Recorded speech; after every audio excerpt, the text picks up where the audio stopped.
શ્રવણ સેવા ફાઉન્ડેશન દ્વારા સિઝનનો પહેલો તાજો અને ઠંડો 2001 કિલો કેરીનો રસ ગૌ માતાને અર્પણ કરવામાં આવ્યો।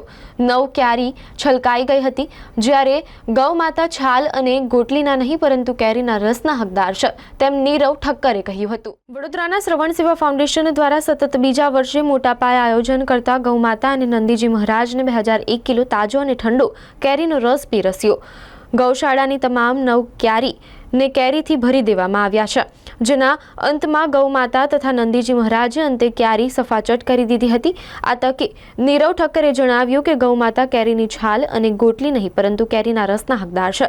સમગ્ર આયોજન અંગે નીરવ ઠક્કરે જણાવ્યું કે ઘર ઘર સુધી કેરીનો રસ પહોંચે તે પહેલા ગૌ માતા નંદીજીની કેરીમાં પહોંચે તેવો અમારો સંકલ્પ હતો।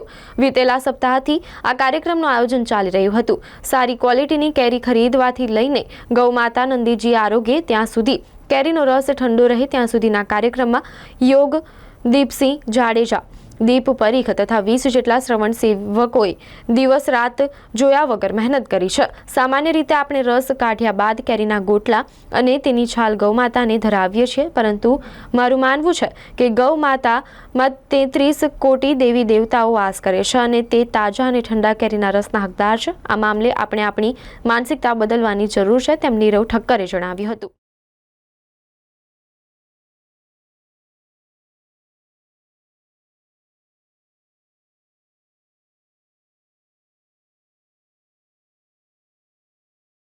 जय जलाराम। श्रवण सेवा फाउंडेशन द्वारा गौ माता ने ताजो और फ्रेश 2001 किलो केरीनो रस अर्पण करवामां जे केरीना रस माटे अमे मार्केट में जईने फ्रेश केरीओ गौ माता माटे रस काढवा माटे लईने आवेला ने ए रसनी में 9 डाइनिंग टेबल भरीने गौ माता ने केरीनो रस अर्पण करवामां।